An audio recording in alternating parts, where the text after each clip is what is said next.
Hello guys, this is Yagiz Karadeniz. I am the managing partner of DOMiNO Ventures.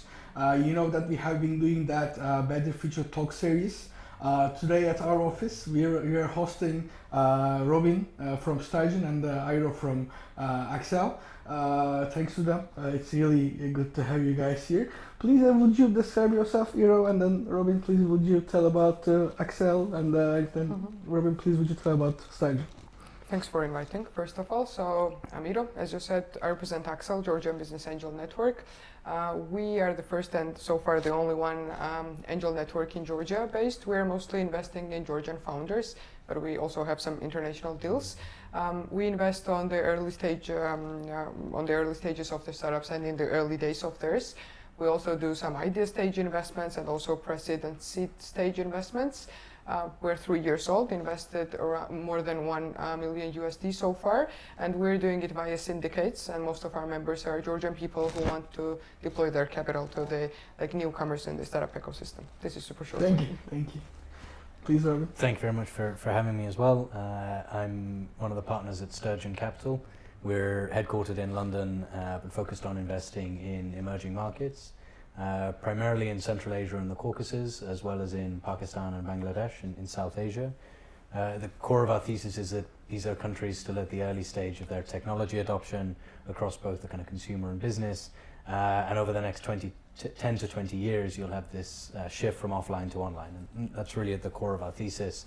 We raised our first fund in 2020, currently investing out of our second fund. We've made 27 investments in total across the region.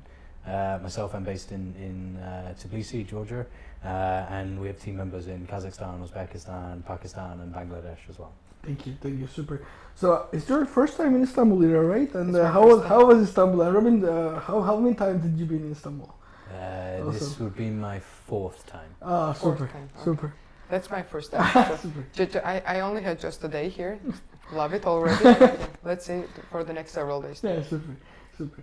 So guys, also you know that this weekend we have a takeoff event, and that's why we are just hosting also Central Asian and the European friends and Caucasus friends in here in Istanbul. So Iro, I will begin with you, if it's okay. Of course. So Iro, what inspired you to dedicate yourself to fostering innovation and in Georgia? How has the ecosystem evolved since you started? Fostering is a bit loud said on my side. I'm just one of the players there. You know, we are on the Axel fostering. side, originally, my first profession was I was a lawyer, and that was too boring. So I kind of switched there from there to the management side. And the first job that I was doing is that we started building an innovation center inside of the university, where we did the boot camps and accelerations and pre-accelerations for the student teams, like startup teams. They had nothing to do with tech in the very beginning. That was just around the entrepreneurship, and that's when I found my kind of love towards the startup ecosystem and innovation. I also was trying to build my own crowdfunding platform, which didn't happen because of the legal stuff, and it still is operating, but more of as a social project. And in the crowdfunding, I just got interested into the angel investments, and then from the university, this is how I converted to the managing director of the Axel, just to understand better how those investments were working. And since then, I'm still there already for 2 years, I guess, doing also some mentorship, also doing lectures at one of the universities in Georgia, and just one of my greatest passions is to just share the experience and the knowledge with the younger generation, because I do believe that's the future of tech in Georgia, at least. So you make us teach that the lawyers can be fun. Yeah. Lawyers can be fun, or not all lawyers. But yeah. Thank you. Robin, you have been in the market for a long years with Sturgeon. What inspired you to focus on these regions? And was there a particular movement or startup that you solidified your passion for this field? It's a very good question. I don't know quite how far to kind of go back. Over the last sort of 12 years, so kind of before Sturgeon as well, I've been kind of, let's say, living, working, traveling, studying, kind of call it emerging markets, but basically outside of Europe and sort of from Turkey east to China. Intellectually, I find it very interesting, and in the last kind of 7.5 years or so with Sturgeon, I think if you were kind of boil it down to coming from the UK, where clearly everyone is incredibly privileged and lucky, even at the kind of bottom of the pyramid. But it breeds an attitude or an approach which I often find is inherently negative. Like you optimize to make sure that tomorrow is as good as today, because your main concern is losing what you have. And it breeds this sort of not in my backyard kind of attitude where you don't really innovate, you don't really take risks because the downside is greater than the upside. And then you come to markets like this where for the vast majority of the people, if tomorrow is the same as today, it's really not great. And that enables you to take risk in a different way. The upside is disproportionately larger than the downside risk. Now, that's not to say it's a kind of easy thing to do. There's very few people that kind of are willing and able to take that risk. For most people is, okay, get a job at a bank or the multinational or the government because it has security in these things. But I think when you put the right person together who has that kind of mindset and kind of comes from that background where they see the opportunity that is this kind of rapid technology adoption across these markets, and is willing to take the risks that are necessary to build big businesses, it's a very exciting kind of group of individuals to work with. And it's also one where I think there's a lot of opportunity when you're dealing with large young populations, significant GDP that is almost entirely offline. I don't know if that's answered the question. But, yeah. Can we say that the VC business is risky, but investing in emerging market is a little bit too risky than but it comes from the reward, I guess. But in emerging markets, so we are dealing with too much things, and not just VC business. We are dealing with the GDPR, population, founders. We are dealing with everything. The VC business, you are dealing with everything, but in emerging markets also you have just dealing with too much problems also. But then like risk is a kind of or risk and price are a function of each other. Yeah. If you can find a deal or you can structure a deal at an attractive valuation, and you have an understanding of what the risks are, which you get when you're in the region. Yeah. Like if you're passing through, and saw this happen a lot in like 2020, 2021, tourist VCs when there was infinite liquidity in the market, came and started deploying into countries where they didn't understand these other risks. Like they look at it from the VC risk perspective and they're like, oh my God, these numbers are amazing and this is a great opportunity. And then you realize, well, there are nuances to this market and there are different kind of structural aspects that you haven't factored in. And like one thing we always say is like, anyone who invests in Pakistan says there's 250 million people. But your opportunity is in no case 250 million people, because if you look at what people's actual disposable income are, what their level of technology adoption and sophistication is, you narrow that down quite significantly. Now, it might still be a 10 million person opportunity and a very large one, but unless you spend time on the ground, you don't understand that nuance and you get kind of blindsided by the reality of what it actually takes to operate in the market. Thanks, Robin. Georgia is emerging as a hub for startups in the region. And what unique strengths does the Georgian ecosystem offer, and how can entrepreneurs best leverage these advantages to compete on the global stage? Okay, so the situation now that is in Georgia, I'll just bring a quick example so that everybody understands my point. So now we have a lot of ongoing problems and protests going in Georgia, and I would love also the international community to know about that. A lot of challenges and problems. We've got different chats, like with the founders, of course, from Axel's side and so on, and also communities quite tight to each other. What Georgia has to offer to the startup world, I mean worldwide, is that even in these hard days when people are totally living outside on the streets because of the protests, still a lot of founders manage to grow their companies, to continue working on their own startups. They're bringing their laptops to the protests and etc. And they are still in the working mode. Apart from that, a lot of tech people have united and are creating the digital products for the protests. So what is unique there is that the open-minded, tech-minded people can see the challenges and are trying to work on the challenges right away. So the world has seen the different history of the protests, for example, right? And what Georgian young generation did is that they just saw the challenge and solved the challenge. They just asked the question, what was the problem maybe on the protests, what, for example, the exchange of the information and so on, and in a day the product was there. And they also wrote it publicly. That's why I'm saying that they did a hackathon on that, 16-hour hackathon, several people sitting, and created the digital product. So I think Georgia has to offer great tech minds who are open-minded, and when they see the challenge that can be kind of solved with their own hands, they are ready to start doing that. And well, emerging markets are also risky on the political side too, right? So investors do understand that, and also startups. You live in a kind of turbulent zone, and you have to get adapt to all the things that might be happening in your country or in the region or in the market. So they adapt to that quite easily. So that would be my main point. Super. So they give strength to each other, and they a strong. lot. So also, guys, for example, I know you 1 year we have been with each other. So, but I think that we're talking too much and support each other, and I think sometimes I know Robin and Euro for 10 years. Yeah. So that's also a bit our ecosystem just plays. So Robin, when evaluating startups, especially in dynamic markets, what is the one red flag that makes you immediately reconsider an investment, and conversely, what an unexpected green flag that always excites you?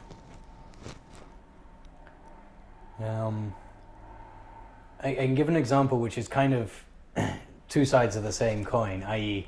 it's a red flag when it's one side, but it's a green flag if it's the other, and it's really the depth of understanding that the founder has around the data around their business. Mm-hmm. And that doesn't matter whether you're a kind of pre-product, pre-MVP, pre-customer startup to one that has, 10,000 B2B customers and however much in revenue. At each stage, what you have the ability to know is different, but you can still be systematic in how you go about thinking about it. I don't know, if you're a very early stage company and you've sort of got, you're speaking to a startup in Uzbekistan, for example, and they put up a TAM that is the global TAM for that industry. And everywhere else in the pitch, they're just talking about what they're going to do in Central Asia, which is maybe a big market. Maybe it makes sense. And you say, well, why are you putting up something that is irrelevant to my decision making and also to how you will run your business? Mm-hmm. And I think that to me would be an orange flag. Mm-hmm. So well, you just want to put 100 billion on there because there's a PwC report that says this market is worth 100 billion globally. I want to see how you've broken down the exact number for your markets, mm-hmm. because you can do that. You're pre-revenue, but so there should be publicly available data. And then on kind of the flip side, if you see someone that is very specific in the information that they have and why it's relevant to them, it helps build conviction that this is someone who, let's assume, or base case being every assumption you have today is going to be wrong in the next 12 months, but how are you going to think about solving that? Mm-hmm. And if you have the right data and the right structure and sort of processes for handling that data, then you have a higher probability of succeeding. So for me, that's a very good indicator either way, is how well does someone know their data and how it relates to what they're trying to do. So the investment process is like dating, I guess. It's a bit like, sometimes, for example, so in our also investment process, there's too much startups applying. Also, we just go to startups like Guerrilla, but I love the startups that I go mostly. I don't know. It's every VC's portfolio. If we invest in any startup, if the startups that first we touch, so maybe 90% of our portfolio firstly we touched. I wonder your portfolio. So did they apply the most as a percentage? So first you touched to them, first touch from you or from the startup in your portfolio as a percentage? I'm asking both of you. I'd say majority of ours has been inbound or referral. I mean, I can look like one of our Fund 1 portfolio companies in Pakistan. The founder got in touch with me through LinkedIn. Mm-hmm. I was on my first trip there. Another one of them got in touch through the website. Similarly in Fund 2, we got someone who came through the website. For me, the best ones are where it's someone I've had the chance to know for an extended period of time. Like maybe I knew them when they were doing their last company or working at a company that I know, or you've just kind of crossed paths at an earlier stage and you've been able to get to know them, and obviously we'll talk about what we're planning on doing, especially if you're a startup. And if I can say, well, 6 months ago you told me you were going to do A, B, C, you've knocked A out the park, B's gone pretty well, and C didn't work, and you can tell me why. I was like, okay, now I start to have, again, data on my side to back up my investment decision. Well, for Axel, it's like we have 100 members. We are also on the same page there. And Georgia is quite small, and as I've said, still we're mostly investing in the Georgian startup. So there always is at least one person who knows the founder, whoever is going to pitch. So there are a lot of startups that were brought by our members that they were interested to invest, and then they introduced it to other members. Plus our kind of application process is always open, and we also have hunted there in the like 300 applications, some of the really good startups, but most of the startups in our portfolio are the ones that we knew in advance, either from the industry and then they kind of quit their jobs and started building on their own products, or we knew as the founders before. We were kind of watching them for several months, how would they grow, and what you said, like to understand better if they were still there or maybe replan some things, and then we invested. So yeah, mostly those people that we knew in advance, I would say so. But we've got, for example, one portfolio startup that we haven't met with the founder face to face yet. We've invested there a year ago, but yeah, that happened online because the market opportunity was big, because we knew that the founder was really like a trusted one by some of the fellow other investors from all around the world. So yeah, mostly by those people. Thanks. Ruben, the mentorship is the heart of, your work, because not just the founders, also to the angels. Mm-hmm. So individually you are taking care of the angels and you're supporting the portfolio. Also you are just supporting the new candidates of investors, because sometimes maybe their pitch are not ready, their financials are not ready. So you support, you guide them. So you both guide founders and you both guide the angels. So is there any difference, or how is it? Please, would you describe us? Well, I would say that mentorship and helping someone to understand just some things better is totally on the individual relationship that you have with that one person. So always when I mentor the startup or just help our members to start investing and let them understand how angel investing works, well, first thing that I try is to just become friends with them to understand what they really need from me, and then kind of engage on the working level. So every time, for example, I have a startup, I dedicate first 15-20 minutes to understand them as a person, who they are, what they want to do, and with the members the process is a bit longer. We meet online, we meet face to face, we talk a lot, and after that they decide that they want to become the member, and we decide on our side that they are the right fit for the community, because it's quite a closed club like Axel as we operate. So from my perspective on the mentorship side, the main thing is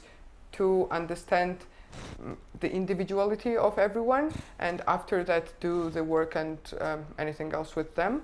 Understand what their emotions are towards the thing that you'll be talking about, and this is that's why I don't really love one-time mentorships with the startups within the pre-accelerations or acceleration process, because I don't know what their needs are, so you cannot really support them when you do not know. Just the Q&A it's just a Q&A process for me.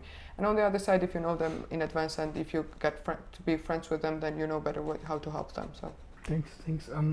Also, Robin, so we sometimes the Eero is managing angel network, so also we are managing funds. So our investors are our LPs. So also we have portfolio. So we also support and teach to LPs, which is hard, also for angels. But also we also support our portfolio and the founders. So how about you? What are the difference? So what is the biggest challenges about teaching to LPs and the founders, and guiding them, supporting them? I was thinking about when you were speaking there, I was the thing what I found with founders is, say they tend to have a better idea of what they want, or it's sort of easier to kind of zero in, because typically the set of problems there's a kind of a common thread between them. Different companies might be in different countries, different business models, different stage, but they tend to be similar-ish kind of problems they're facing. So you have a rough set of heuristics you can use when you're engaging with them and building that relationship. And I like your point on like taking time to actually get to know them personally, especially when you're going to be working with them for the next 10 years or so, as we will be.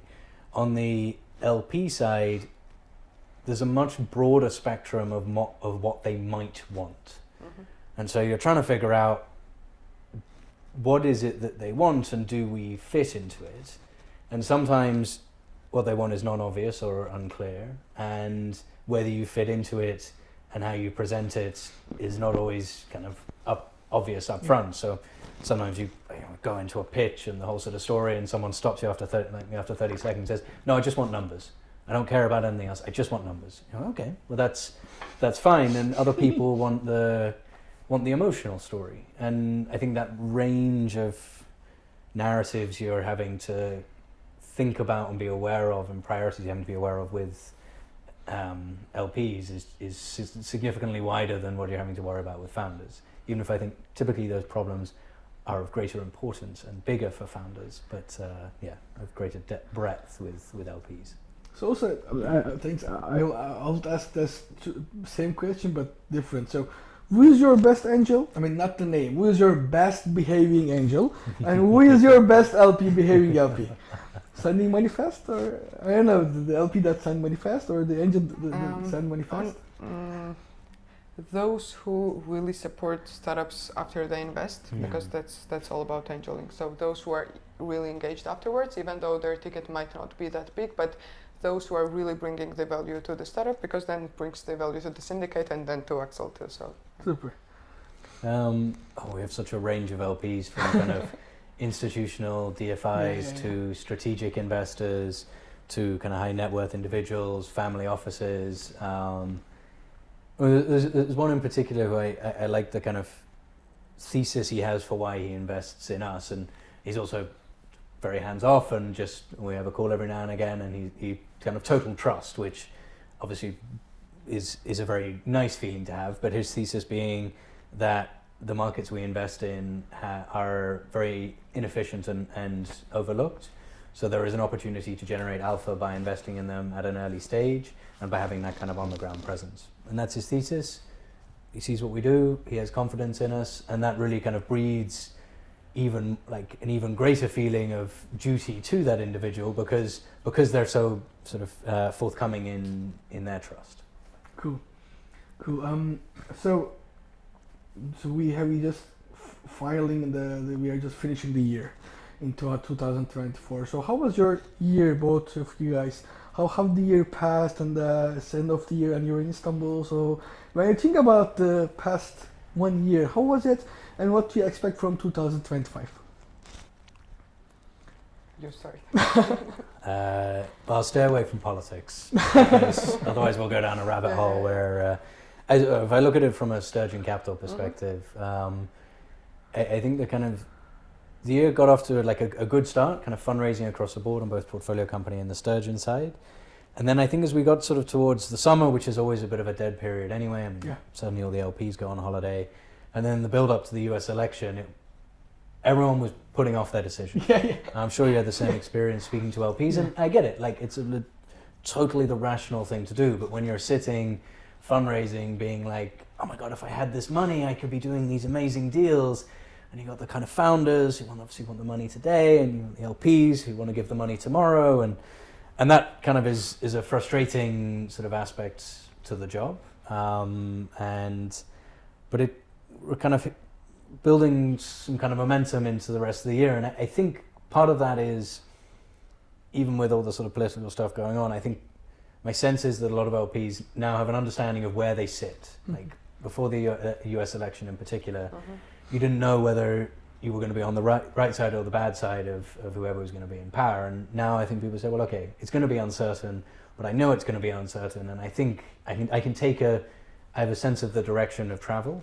And so, okay, I can now start to allocate to maybe riskier assets and these kind of things. So that momentum, I think, is picking up. And I'm oddly optimistic on an investment and a fund level going into next year, whereas on a political level, maybe it's a bit more questionable. But like I said, I'll avoid going down that rabbit hole. Super, you know. I'll also avoid that. I've said Yeah, already a eventually lot. you always So, avoid yeah. politics, so. Not the case in Georgia. They always talk about politics in Georgia. Yeah. So the year started quite well. And then there were some political processes starting in. We also had our elections, so that was more kind of thing to us because we have local angels mainly, and not that much. So the U.S. elections did not bring that much value to us. But what happened there was that in the last several months, we were not investing that much, even though we have closed 3-4 deals, but with not that big tickets. So we also had quite a lot of free time. We also understood that we could not onboard many new members at Axel, so we were not pushing them. We were just inviting them to the events. We were just talking to them to let them understand what angeling is itself. So we're really looking forward to the next year to also grow the base of the angel investors in Georgia and also at Axel, and also to bring in some new deals that I cannot wait to bring in January. And we had the time to work on the add-on products and to also think about the community building processes. We are building the Mentors Network, the Angel Investor Academy, plus 1-2 new products that will be not talking out loud yet publicly. So this year was really productive on that side, that Axel's team started thinking not only about how to develop the club and the inside community of the angels, but also how to help the startup ecosystem around. So yeah, was still productive, even though money-wise what we invested was not that much that it was last year. Super. So guys, thank you for having you here, but the last section of mine is new. I will do newly these things, and I will ask you 7 questions. It's hard questions. 7, okay. Yeah, the answer should be the word that I mentioned, or yes or no. So I will ask you hard questions. Firstly, I will begin with ladies, but this question is hard, so I will begin with Robin. Okay. Robin, are you ready? It's a quick question, quick answer side. So I say the answer is yes, No, or the word that I mentioned. Or the word that you mentioned. Will you be founder one day? No. Do accelerators improve success? Yes. Invest in fully remote teams? Do you invest in fully remote teams? Yes. Scale globally or secure the local market first? Local market first. Would you invest in a startup that pivots frequently? Yes. Can a startup succeed with a fully outsourced development team? No. Is a great story more important than hard data in pitches? In pitches, hard data or story? Which one? To me, hard data. Okay, super. Thank you. Thank you, Robin. It's a 7 hard question to you. And now, and now it's time for Ira. I hope she gets hard ones. As well.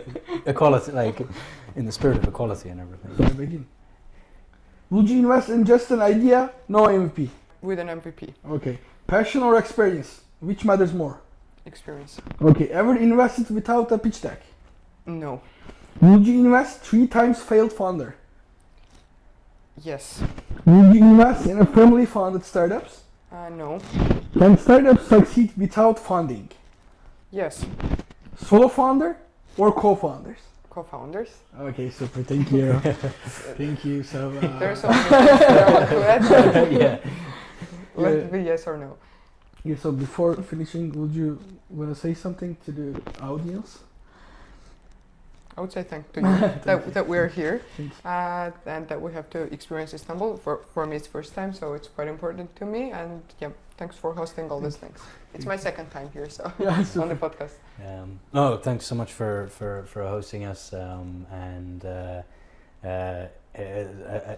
Third time I've been in Istanbul this year, and you're playing a big part on the other side of it, but trying to encourage more Turkish founders, investors, businesses to be looking at kind of Central Asia and the Caucasus as a market that they can be operating in and be investing in, because I think there are a lot of historical, cultural and kind of business ties that enable that, and a lot of opportunity that kind of flows in both ways. You've seen the recent acquisition of Hepsi Barada by Kaspi from Kazakhstan, and going the other way, and I'm talking my own book here, but Evren, the co-founder of Trendyol, investing in bills in Uzbekistan.